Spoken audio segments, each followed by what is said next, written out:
So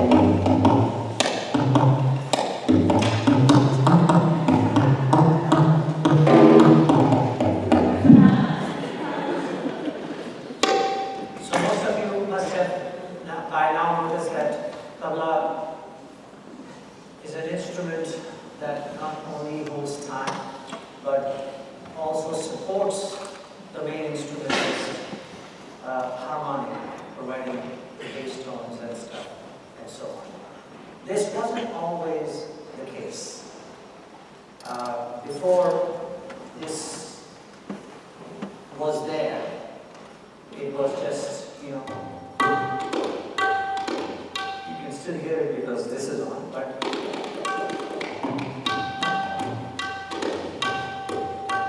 when you put the microphone and you play it in the same, with the same weight, then you've got the tones and you can work with it and make songs as well. So when I was listening to someone like Armando Peraza, that you mentioned earlier, I noticed that he had 5 counts. 5 counts. Now Armando Peraza was a master conguero, and he could just on the quinto take a solo and blow us all away. But he had the 5 congas. He didn't even need the 5, but he just needed the quinto and the conga, or quinto and the tumba, to be able to play the wamok or whatever else that is needed. But he had those. And when I heard him take a solo, it not only was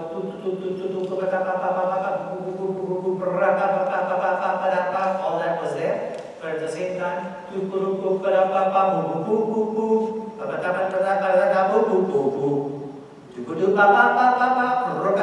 all that was going on. And I was like, wow. I mean, this guy is taking a melodic rhythm solo and expressing himself not just through patterns but also harmonically. And then I started thinking that, when I have my microphone on just so, that I hear tones in my instrument that resonate. Why not I do the same thing? And so it all started basically with my simple rhythm of 16 beats. And I started thinking it would be nice if when I'm accompanying Ustad Zakir Hussain or or somebody, that I'm able to not only provide a rhythmic cycle setup, but also give them a bass line so that they have a support melody and then the audience is hearing sort of a bass song that they can relate to. So a simple theme tab which was da din din da din din da din din din da.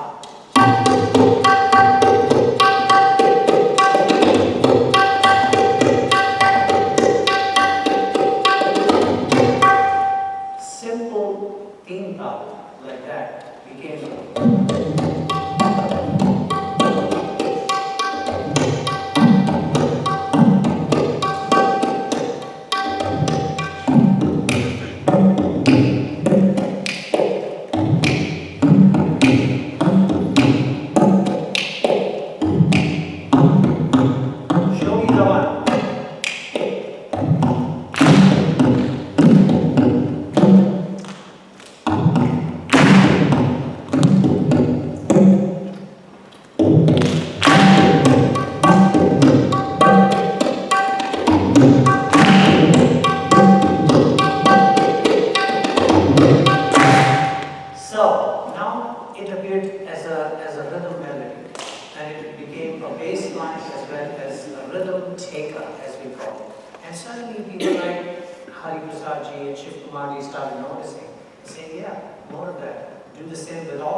So that's how I began, introducing melodic tones to rhythm. And I found that it also helped the audiences.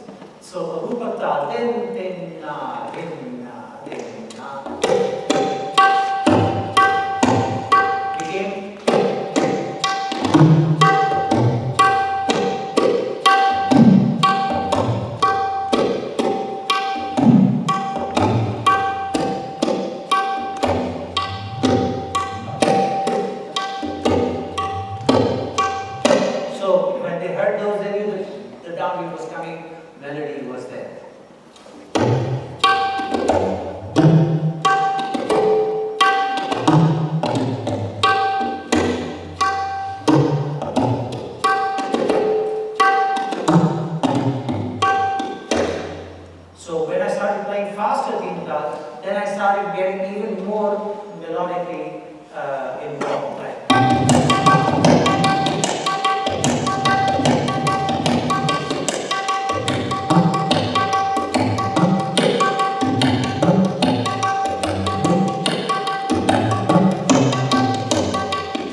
I'm doing is making it tone, bringing tone to it, bringing melodic notes to it. And it just changed the way we started to play tabla. So a simple phrase like dhagi dhage tin nage na.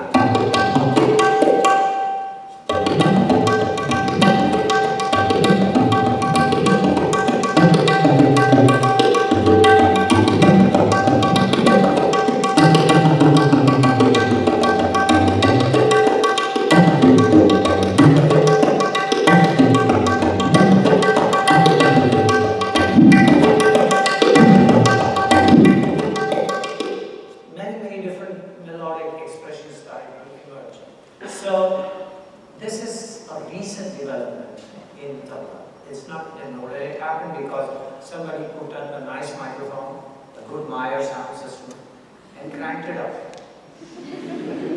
And so we didn't have to, but we could just do that. And then also, you know, we didn't stay on, no. If we use that, it was only in patterns, like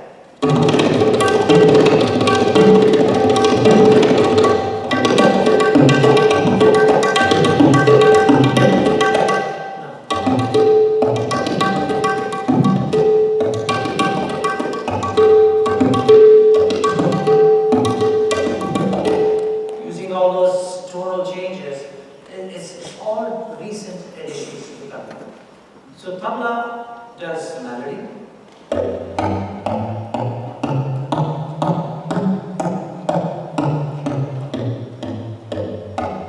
So you've got the notes available and you can work with those.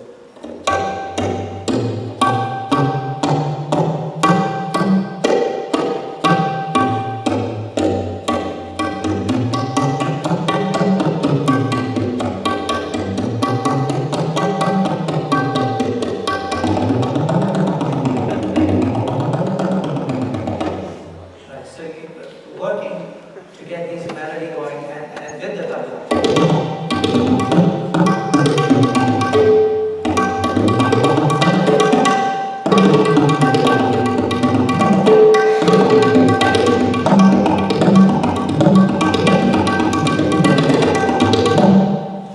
Most tabla players are getting into that, and it's a new way of looking at tabla. Tabla is changing. Tabla has only come into its own in the last 150 odd years, and with the introduction of better quality of the instrument, better sound systems, and also influences of listening to people like Armando Peraza, or Ayrton Herrera, or Giovanni Hidalgo, or Hamza Eldin, or Ola Tunci, and how they look at rhythm, and how song is part of rhythm. It's changed the way we look at tabla. So tabla is now not just an Indian instrument. It has become more of a planet instrument. And if I want to play a Latin pattern, I can do that on the tabla. So you notice, what are we listening to? A clave, right?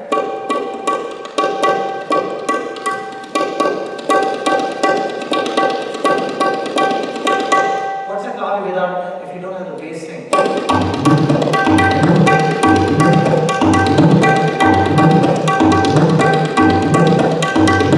So tabla cannot just play the clave, but it can play what the rest of the rhythm section is doing, all right here in this one instrument.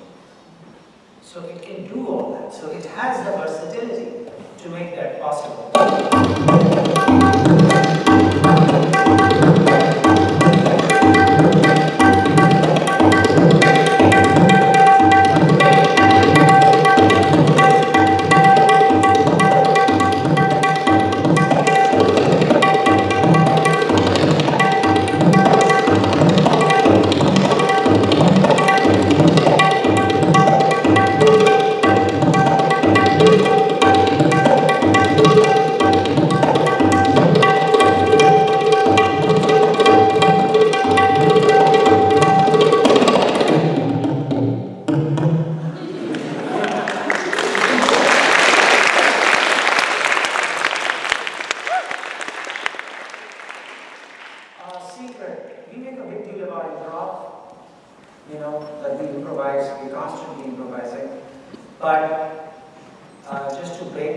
that balloon, we improvise only half the time.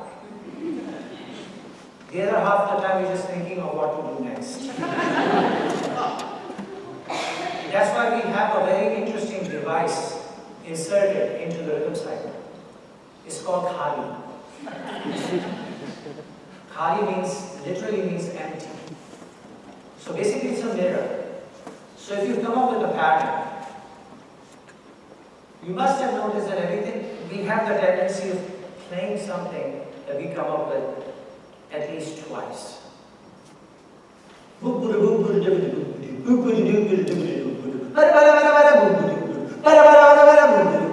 tend to do that. It's a natural thing to play something twice. What it does is, it not only gets it across to the audience, it also gives you time to think of what to do next. Because the second time when you're playing it, you're thinking, okay, now I'm going to change this. Third time around. Right? So the khali does that for us in Indian classical music. But in order to make it look like, no, we are not relying on just playing that, we're changing. What are we doing? We're taking the bass away. So if we are doing da da da da da da da da da da da, same phrase, but taking the bass away. So instead of da da da da da da da da da, it will sound like pa pa da da da da da da da. So it appears to be different, a different voicing, but it's the same pattern, same phrase. So, okay. What will I do in the mirror? Basses come. So.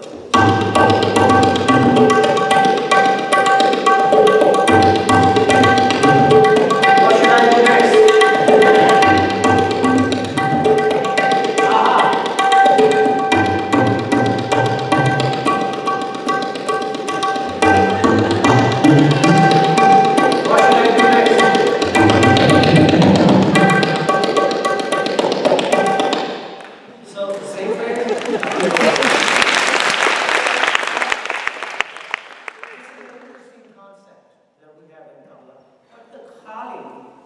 Actually is not just a device to think of something else to do, but it evens out the numbers.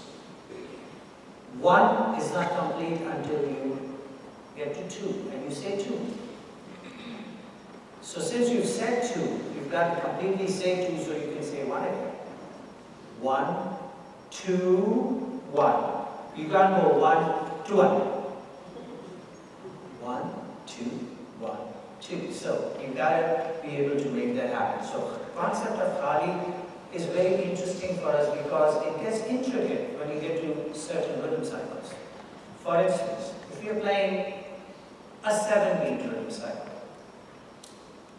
where does the khali appear? The khali supposedly appears at the halfway point of a rhythm cycle. So if you're doing a 7-beat rhythm cycle, the khali will appear at 3.5. Now you don't have a calculator on your tabla where you can go where is 3.5, you got to find it.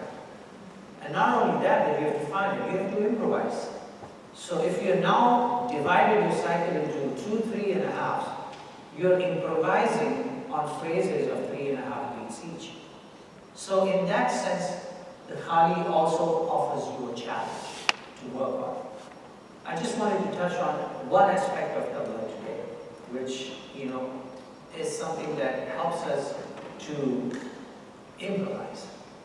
So doing this is an important thing for us to do, khali. And when we play, let's say, a 9-beat cycle, 4.5, 4.5. So what we do is we have a cycle of, say, 7.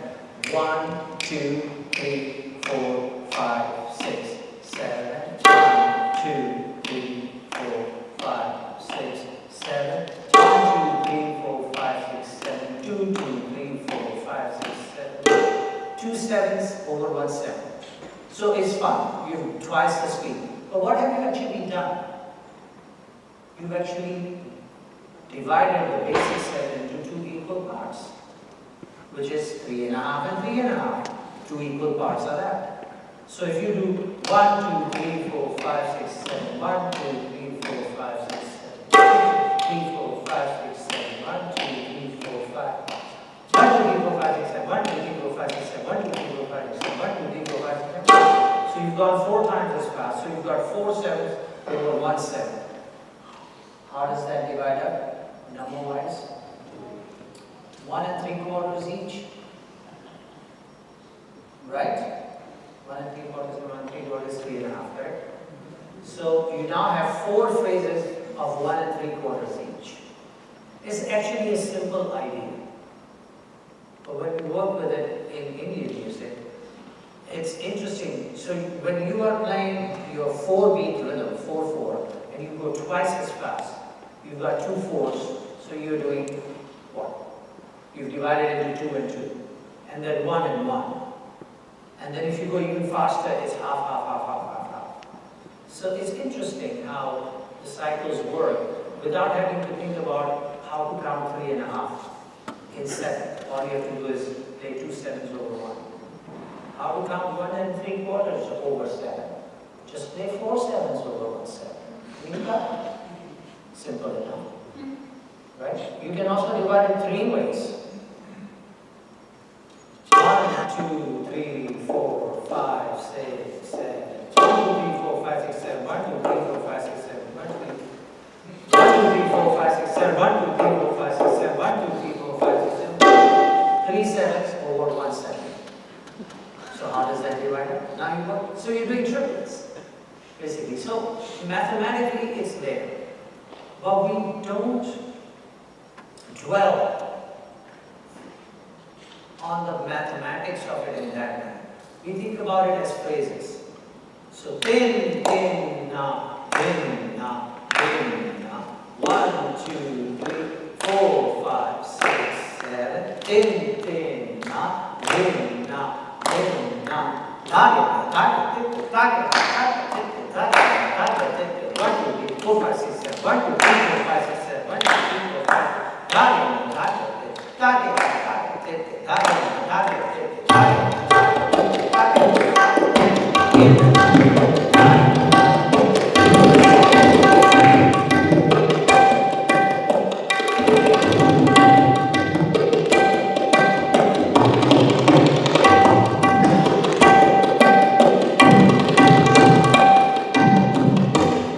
So now I'm improvising 3 sevens over 1 7. So I've divided the 7 into 3 parts. But I'm not thinking about it as whatever those, how much is that? 3 sevens over 1 7, how much is each 7? Huh? 2.33, I didn't even know that. 2.33. So why I don't know that? Because I'm thinking about it as a melodic phrase. I'm thinking about it as dhage na dhage. And I'm working dhage na dhage. Same space. So that's basically one aspect of touching our improv and one device in tabla that we use that helps us to improvise and keep our SHIT together. I think that's what I'd like to touch on just today. And if you have anything to say, Mara? I have a huge thank you to say to you. Thank you so much for doing this and sharing your music and all of this knowledge and wisdom and beautiful music with us tonight.